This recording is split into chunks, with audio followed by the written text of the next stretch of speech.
on est arrivé, je suis à peu près certaine que vous allez repartir avec à peu près le même point de vue que celui que vous avez eu immédiatement en arrivant dans le Guggenheim, en voyant les œuvres, que votre point de vue fondamental personnel, il n'a pas forcément changé. Par contre, vous repartez avec certainement plus à dire que vous n'en auriez. Pourquoi? Tout simplement parce que on en a parlé ensemble. Et que finalement, cet exercice auquel je vous ai confronté, là où je vous remercie, c'est parce qu'il est loin d'être simple. Ça a l'air crétin quand je vous le présente comme ça, mais vous avez vu que c'est pas simple. Parce que d'écrire quelque chose que l'on ne connaît pas, dont on ne connaît pas les règles, vous n'avez jamais appris à écrire des œuvres d'art. Moi, c'est mon métier. Vous savez, vous n'avez jamais appris ça. Et bien en fait, la première difficulté, c'est de décrire. C'est même pas de dire ce qu'on en pense, c'est de décrire, c'est-à-dire de nommer ce que l'on voit. D'où le truchement de cette liste de mots. Décrire, c'est déjà un exercice face à quelque chose de complexe, d'inconnu, d'inattendu, qui est déjà un exercice difficile. La deuxième chose, c'est que tant qu'on ne reste qu'à décrire, trouver les fameux 4 mots, le sens, on n'en produit pas des masses. C'est quand vous avez commencé à construire vos phrases, qu'on a commencé à entendre de la part de chacun, tiens, il a son interprétation, ah mais moi je ne suis pas d'accord, j'en ai une autre, etc. Autrement dit, à partir du moment où vous avez engagé un point de vue subjectif. L'exercice de description, nommer les choses, ça paraît tout bête, c'est loin d'être simple, et on n'est encore que dans le registre associatif, analogique, rationnel, relativement. On commence à produire du sens que quand on engage un point de vue subjectif. Et là où je vous remercie, c'est que vous l'avez fait individuellement suffisamment pour qu'il y ait une émulation qui fasse que chacun ait envie de défendre le sien ou proposer le sien, ce qu'on ne fait pas naturellement face à une situation inattendue quand on est dans un contexte professionnel. Et finalement, c'est de cette apposition et non pas confrontation de points de vue. Vous avez vu qu'on a eu du débat, mais ça n'a pas du tout été conflictuel pour autant. Mais on a eu des impressions, des sensations différentes. Vous étiez dans l'ouverture, dans le snake de Serra, d'autres étaient à l'inverse, complètement oppressés. Hein. On a eu des... Parce qu'on était oppressés, qu'on n'a pas apprécié. Ouais, mais c'est pas... L'autre chose, c'est que quand on fait cet exercice-là, de prendre de la distance et de ne pas rester à l'observation immédiate et passive, mais de passer à un discernement où on prend le temps de la distance et on exerce un esprit critique, donc subjectif. Ce qui se passe, c'est qu'on sort du j'aime pas. C'est là que ça commence à devenir interne. C'est là qu'on a des choses à se dire. J'aime pas, mais si je vous dis j'aime pas, on n'a rien à se dire, on n'a rien en commun, qu'est-ce que vous voulez que je fasse ici? On a passé la journée ensemble, moi je sors avec, j'ai vécu quelque chose. Et c'est bien parce que je ne suis pas là pour vous dire j'aime ça, j'aime pas ça, et je vais vous convaincre d'aimer ça. Vous voyez, c'est... et là-dessus, je crois qu'il y a un enjeu qui me paraît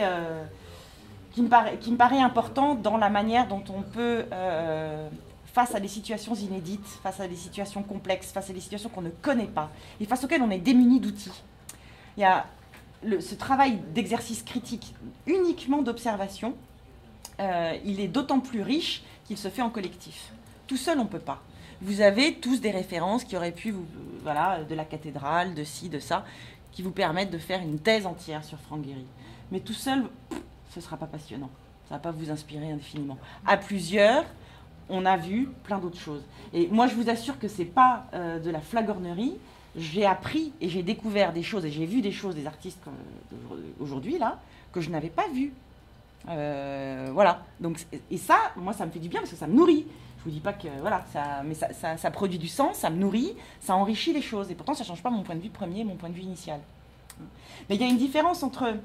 C'est là qu'on peut parler vraiment, la créativité, c'est ça, c'est l'intelligence sensible, c'est-à-dire non pas d'un côté mon cerveau gauche et mon cerveau droit. Ah là là, qu'est-ce qu'on a écouté notre cerveau droit aujourd'hui? Non, c'est pas le sujet. Le sujet, c'est qu'on a utilisé notre cerveau gauche pour écouter notre sensibilité et lui donner du sens. Et argumenter et étayer ce qu'intuitivement on a perçu, essayer de le nommer avec ce que l'on connaît, avec des mots simples, pratiques, et ensuite construire comme ça un point de vue. L'intelligence sensible, c'est ça, c'est quand la sensibilité vient fertiliser l'intelligence rationnelle. Elles ne sont pas décorrélées. On sait même aujourd'hui, je peux vous le dire en neurosciences, que la dichotomie cerveau gauche, cerveau droit, elle existe à la naissance. Il y a effectivement une dominante rationnelle cerveau gauche, une dominante sensibilité cerveau droit, féminin, masculin.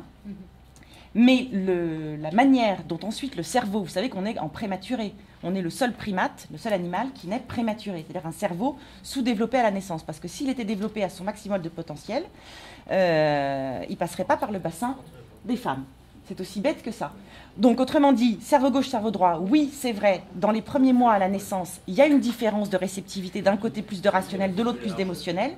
Néanmoins, la circulation et la construction cérébrale des connexions des synapses et du réseau de transmission de l'information et de traitement de l'information par la boîte noire qu'est le cerveau, fait qu'ensuite, ça ne se passe pas du tout comme ça, gauche-droite, ça se passe en vertical. Et ça passe, avant de passer au cortex, ça passe par notre cerveau reptilien, par notre système limbique, par notre système affectif, autrement dit, par notre mémoire profonde et par notre sensibilité. Si notre sensibilité, elle nous dit ça, j'ai peur, ça me rappelle un mauvais souvenir, le cortex, il ne va pas les traiter. Votre rationnel, il sera out. Donc ce qu'on a fait comme exercice ensemble de discernement, c'est un exercice qui est difficile parce qu'on est tous conditionnés naturellement.